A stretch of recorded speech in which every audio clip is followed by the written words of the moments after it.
എടാ എന്റെ വീര, നിന്റെ ചേട്ടൻ ഇന്നലെ ജോലി പോകുന്നു പറഞ്ഞു പോയതാ. ഇതുവരെ വീട്ടിലെത്തിയിട്ടില്ല. ഫോൺ പോലും എടുക്കുന്നില്ല. നീ പോയി നോക്കുമോണേ. അമ്മ നീ വിഷമിക്കണ്ട, ഞാൻ ഇപ്പൊ തന്നെ പോയി.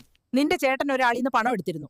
തിരിച്ചു കൊടുക്കാൻ സമയം എടുത്തതുകൊണ്ട് അവനെ അവരുടെ ഓഫീസിലേക്ക് വിളിച്ചു വെച്ചിട്ടുണ്ട്. ഞാൻ സംസാരിച്ച് കാര്യം ശരിയാക്കാം. അവന് 2 ലക്ഷം രൂപ തിരിച്ചു നൽകാനുണ്ട്. പണം കിട്ടിയ പ്രശ്നം തീരും. ഞാനൊരു വഴി കണ്ടുപിടിക്കും. നഗരത്തിൽ മെഗാ ടാലന്റ് സ്റ്റണ്ട് ചാലഞ്ച് നടക്കുന്നു. വിജയിക്കുന്നവർക്ക് 2 ലക്ഷം രൂപ സമ്മാനം.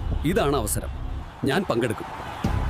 ഇന്ന് ഫൈനലിൽ പങ്കെടുക്കുന്നത് നമ്മുടെ യുവ ഹീറോയും നഗരത്തിലെ മികച്ച സ്റ്റണ്ട് പ്ലെയറും തമ്മിലാണ്. നിനക്ക് ഇത്ര ആത്മവിശ്വാസമോ? ഞാൻ ശ്രമിച്ചു ജയിക്കും. കൂട്ടുകാരെ, എനിക്ക് ഈ മത്സരം ജയിക്കണം. ജയിച്ചാൽ കിട്ടുന്ന പൈസ കൊണ്ട് ചേട്ടന്റെ പ്രശ്നം തീർക്കാം. എല്ലാവരും വീഡിയോ ലൈക്ക് ചെയ്യണം, ചാനൽ സബ്സ്ക്രൈബ് ചെയ്യണം. ഈ മെഗാ ചാലഞ്ചിലെ വിജയി നമ്മുടെ യുവ ഹീറോ. ഇതാ 2 ലക്ഷം രൂപ. ഇനി പ്രശ്നം തീർന്നല്ലോ. അതെ, എല്ലാം ക്ലിയർ. മോനെ, നീ എന്റെ അഭിമാനമാണ്. കുടുംബത്തിനായി ഞാൻ എപ്പോഴും ഉണ്ടാവും.